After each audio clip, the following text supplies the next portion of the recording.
دكتور آزاد علي أكاديميسياني كرد الاستوديو ميفاني منا. دكتور بخير هاتي دم جاران از ترى گوتو بیش بکم یک مسئله دروزیانه دروزی چه تخازن کینه براستی سوری دوم مسئله یک ریزی کردیه کنفرانس کردیه کل قامش رو چی بود تجید کنفرانس ده بشتار بی اف دروزی کینه دکتور پرسیارك جهه خود درزي كرتي اسنو آينه يعني هم اسنيكه هم آينه عربن چه اسني بي حتى عشير بي نكر رديو بافكينا بيك هاتنا اوجي مثلا دوسيج هذا هاتنا قتل عامه او لورق هاتنا هفدول شاي وقت بيجيت جبل دروزيان جبل العرب شاكي برمزنا جبروي كيجي هم بشك جوا تقو عرب بشك جوا شاي سماق هاتنا نافرا ادلب و شاي كرميج ده وبشك جوا مالا جنبولاتا كرد بون ميريشنا من ديبون يعني دنافو هذا رجزا كردجي هنا اف اسنو آيناها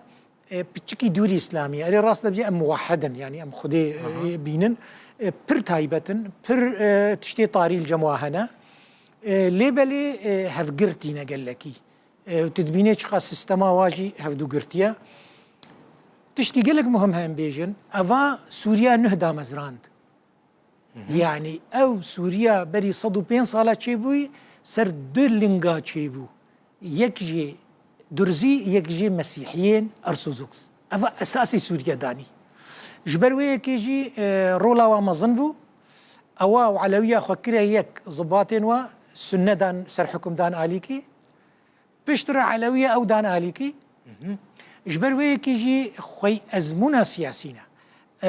چند سال برینها بریارا خودان گو ام سوریک نناوندی تخوازن سرفی مروفت کاری بیجی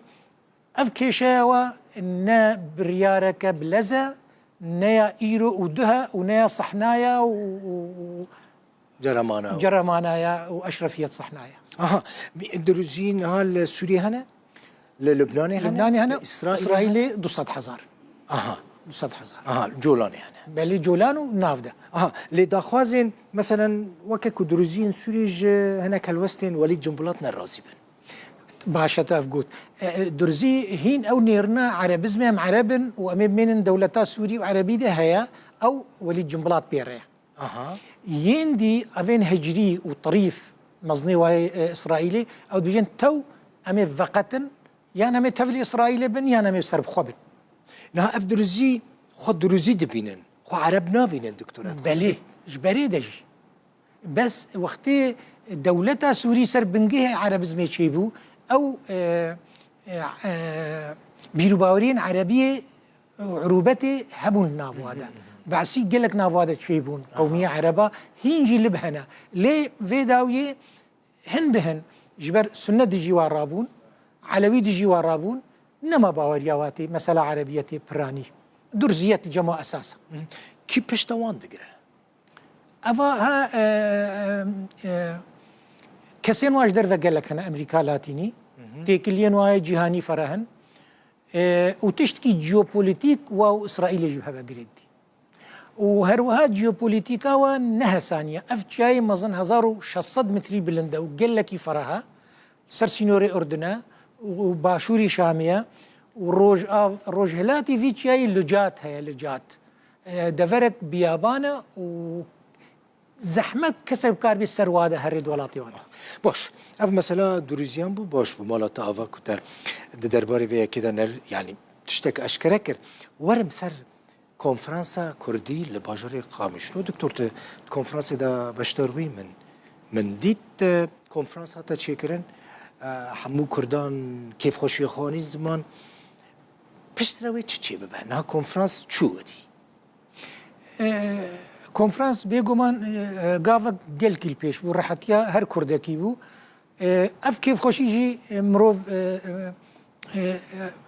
دنرخيني تشتي باشا ورخني تنجي مروف بنشافارد بالراستا لي جبو دامزراندنا قوناغا بيقال لك جرينجا هاجرت برسيج متكي باوريا من قوناغا جرينج بيشتوي جواتك سياسي شبي اف كونفرنس ببي بنجه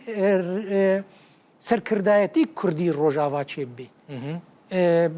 اف هیزین سیاسی و کسایتی و چالاکوان تف و جواکا کرد سیاسی نزیکی هف ببی بیرو باوری نزیکی هف بی انگو ببی بنگه که جبور ریخستنی ریخستنا وی کشه ببی سیوانک جیره و دستپیکک جیره نه دیوی کمیته که وره آوا کرن گرکه کمیته وره آوا کرن کمیته به چشامی دست دانو سندرم بکه شام آماده پیشوازی وی کمیته بکه دکتور شام دیانش شام سر روشا شامید بینی هن بهن کشه سوری برنکی گشتی آلوز دبی و هن بهن بالانس ددنا خویا کرن شام نکاری الدیجی کردا اما جهد درکوی و نکاری کردا زوبدی عالی کیجی وک هیز سیاسی ایرو هات خویا کرن وک هیزک سربازی و جواکی دهمان دمده اف هیز وی بمینه یعنی وی سوري حكومتها السوري الريب بدأ كو هيزة بحث كي هيزة عسكري ما بستعمل أو هيز بمينة حكومتها السوري لا واسترين حكومتها إيرو الدفريدة كز جي رازينينا قال لك هندكن روج بروج كسين تندرو بلانسي ويدقهرن جبر فيها كيجي درفت هيا سياسة بيكرن درفت هيا دانستاندن بيكرن و درفت هيا هن ما فيجي بين چسباندن و بين الدوكيومنت كرن هر تشتوي بي دوكيومنت كرن تشتكي دن هيا جرينجا دوي دوكومنتا كونفرنس پیشکش کر بحثا يكرنا جغرافيا كو كرد لي دمينن تكرن دكتور مثلا توش ديري كينا هري ما اش كوباني ما جديري كي دس بيدكن حتى كوباني جغرافي يعني جغرافيا كردان روجاوي كرساني بسر هذا بشرق قلت بقى دكتور يعني جديري كي دس بيدكن جري سبي وسريكاني وحتى ام دجيجنا كوباني برتمي فرات لور ادي جرابلوس دس بيدكا وادي جغرافيا روجاوي كرساني جهف قلت بها اما شا عرب جيفيا كي دينن زمان بيجن كرد لسر جغرافيا كي نامينن پرچا پرچانه ت ليكوليني ديرو كيجي تشيكرنا دكتور تشد بيجي بلي اف برساتا قالكي مازنا من چند دقات كونفرنس دجي سر راوستام اف جيرا باسبور دفن و اف كسيد بيجن وما قبول كرنا جو جغرافيا كردينيه يك دروك مازنا جغرافيا كردي خبري كردستان عثماني هبو وك سيستمك اداري سر هبو واف دفرين كردي سر باجار كردابون يل جور بهمان دميدا وقت دولتا سوري تشيبو وقت اتفاقية لوزاند وأنقرة يك وأنقرة دو دانين سينور ديسا دفرين كردي وقندي كردا بهذا بود أفدر وامزن فرنسا درخست وقت فرنسا خست كردا أوتونومية نديوا وشكست جنگات دويدا وبريطانيا هاد جو كرد دوري هفن جغرافيا دوري هفا نراستا فالاي هبو دفرين بي آفاي بي قند هبون برانيا قندا دوكيومنت كريا عندي وري سر جمع دجلة حتى راجو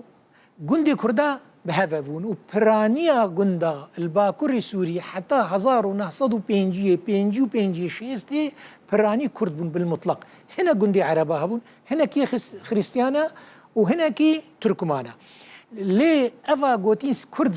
سي قوارنا أفا ها دروك فرنسيا درخست الجور سيستما هنجي تشيبوي دفرين فالا حساب نكرنش كردارا حساب كرنش عربارا حساب كرنش دولتيرا بجبر هذا قبول كرن افا هنا راستا استخازم چه بيجم وقت نينا جبو بينا را ام قلكي شروع فكن دفي كوميتي تشيبن فا مسألة فا دوكيومنتا بدن هفدو ومخابن مجيه سركردين عربا سياسة مداري وليكولرين وطن داشي ولات باريزي ولاتيه حمو مجيو هاتيه شوشتن جو كرد مهاجرين وجغرافيا هناك افدر وكا مزنا ليه برفيكي اف مجارا جو كرد يك بارچه بن اداري جغرافي بوارا وك هريم معامله ببي داخوازك روايه دوي بيكرن لدوي جيرا خباتك مزن بيكر بروژه زنار عربي راكرنا وي تشود بيني وي تشود چي بباف او عربين كو هاتنا او بريارك سياسي وك بريارك سياسي هاتنا بريارك سياسي جرد في وبشرنجي ذبي وشاوا بيچاره سركرن هجر او دفري جوجي هاتين بمين يك هرم بكرداره جاره سركرناوي حساني ترد بي بس هجر هاتو هريما كردي او جهه هاتنا در دور رقاي ورو آواي جمي فراجي جهه كيجي او دفر جهاتين نا حمويه اداره ذاتنا يرغب بريا خسر افا هاوي هنا كي جاره سريه باندورا خو بديه و حساني بكي يانجي غريكي فربكي لي بريارك بهنك فرج يردوي وكيشاما نتني چند داخوازه ام بكن و ام ببن شامي وهو خباتك مزن يردوي قال لك سباس اكاديميسيونيت كرد دكتور آزاد علي ميفاني زور سباس سباس